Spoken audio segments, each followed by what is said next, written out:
are the hands of a wicked man in a world that doesn't care if he builds or if he breaks, if he gives, if he takes. One, Dane will say a few things, but when he came in to DEO, I said, let's make sure we're getting this out. And so he's really done a good job of moving the money forward. But today, $100 million, areas impacted by Hurricane Irma. And this is a long-term deal. I mean, you still have places that are recovering from Irma. I have places that are recovering from Michael, which happened the next year. But we've got to build back stronger than before. That's what this investment is all about.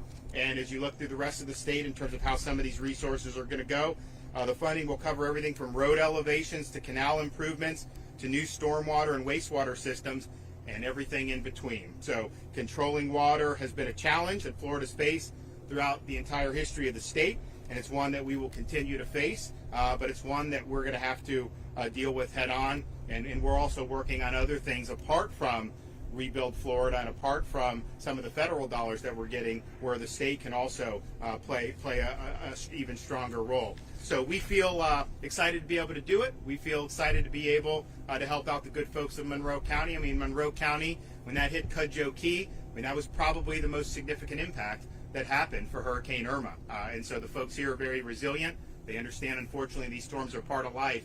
But when it happens, you know, we want to be there to be able to offer our support. So with that, I'd like to invite Dane Eagle to come up and say a few words. Thank you all for being here today. It's a beautiful day, a beautiful Friday of the Keys, so it doesn't get much better than that. But as the governor mentioned, it's been a great day for Florida in the news. We did our millionth vaccine for a senior this morning. Unemployment numbers are down. We were pleased to announce that through our department under the governor's leadership, making sure people know that the state is open for business.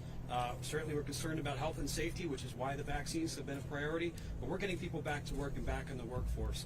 And even beyond that, we're able to invest again in these communities by announcing this $100 million today, which is affecting 24 communities around the state that were affected by Hurricane Irma.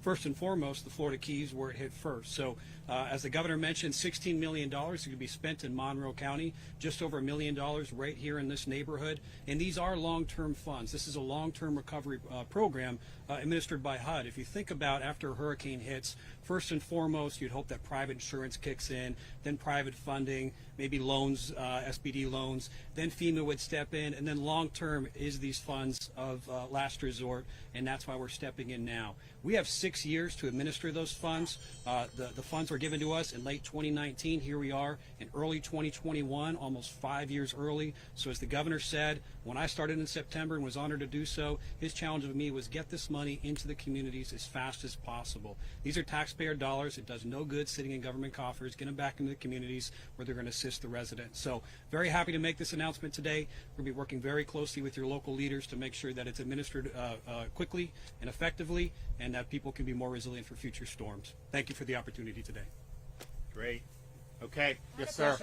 Governor DeSantis, how are you? Hey. Governor, what are you hearing about a supply of the vaccines? That's such a hot topic. For sure.